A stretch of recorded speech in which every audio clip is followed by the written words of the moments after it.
கந்த சஷ்டி உருவான கதை தெரியுமா? முன்னொரு காலத்தில் சூரபத்மன் என்ற அசுரன் உலகையே ஆட்சி செய்தான்.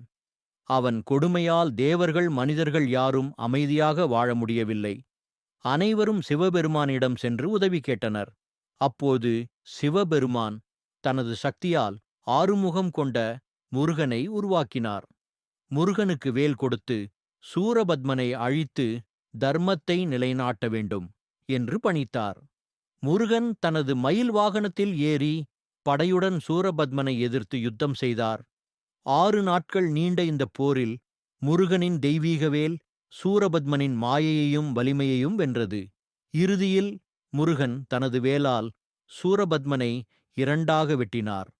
அவனது உடலின் ஒரு பகுதி மயிலாகவும் மற்றொரு பகுதி சேவலாகவும் மாறின. மயிலை முருகன் தனது வாகனமாகவும் சேவலை தனது கொடியில் சின்னமாகவும் ஏற்றுக்கொண்டார். அந்த நாளிலிருந்து முருகனின் வெற்றியை நினைவுகூர்ந்து கந்த சஷ்டி திருவிழா கொண்டாடப்படுகிறது.